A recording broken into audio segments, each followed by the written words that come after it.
জুলাই সনদ দেশের জনগণের প্রয়োজন নাই। জুলাই সনদ হয়তো কিছু কিছু ব্যক্তি যারা এখানে উপদেষ্টা হয়েছেন, যারা ভবিষ্যতে বাংলাদেশে বসবাস করতে গেলে অনেক প্রশ্নের সম্মুখীন হবে, তাদের জন্য হয়তো এই জুলাই সনদের প্রয়োজন আছে। বাংলাদেশের প্রয়োজন একটি নির্বাচন যেখানে সুষ্ঠু হবে এবং যেখানে একটা জনগণ একটি প্রতিনিধিদের নির্বাচিত করতে পারবে।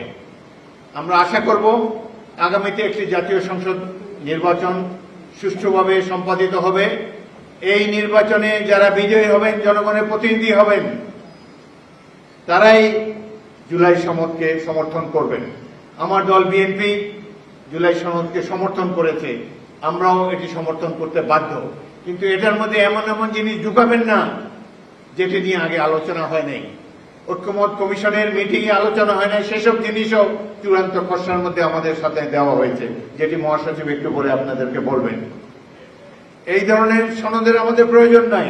আমাদের প্রয়োজন একটা পার্লামেন্ট, যে পার্লামেন্ট আগামী দিনের ভাগ্য নির্ধারণ করবে, যে পার্লামেন্ট এই সনদকেও বাস্তবায়িত করবে এবং আগামী দিনে গণতন্ত্রকে পরিপূর্ণভাবে বিকশিত করতে সক্ষম হবে।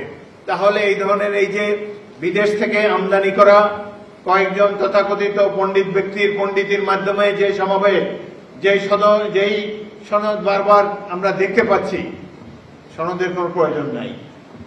প্রয়োজন একটি প্রতিনিধিত্বশীল জাতীয় সংসদ, সত্যিকারের জনপ্রতিনিধি, যারা আগামী দিনে বাংলাদেশের ভাগ্য গড়ে তুলবে, তারা নির্ধারণ করবে আগামী দিনে বাংলাদেশের গতিপথ কি হবে।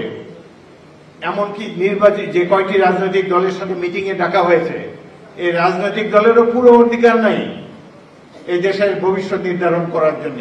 তারা সাজেশন দিতে পারেন, সুপারিশ করতে পারেন, কিন্তু এটাকে চূড়ান্ত রূপ দেবেন নির্বাচিত ব্যক্তিরা আগামী জাতীয় সংসদে। এটা আমাদেরকে উপলব্ধি করতে হবে। আপনারা এই আগামী দিনে জাতীয় সংসদকে সমর্থন করতে রাজি আছেন সবাই? আমরা একটা ভালো নির্বাচন দেখতে চাই, যে নির্বাচনে জনগণের প্রতিনিধিরা বিজয়ী হবে। এই যে পিয়ার নিয়ে কথা হচ্ছে, দেশের জনগণকে জিজ্ঞেস করুন, কেউ পিয়ার চেনেও না, পিয়ার কেউ চায়ও না।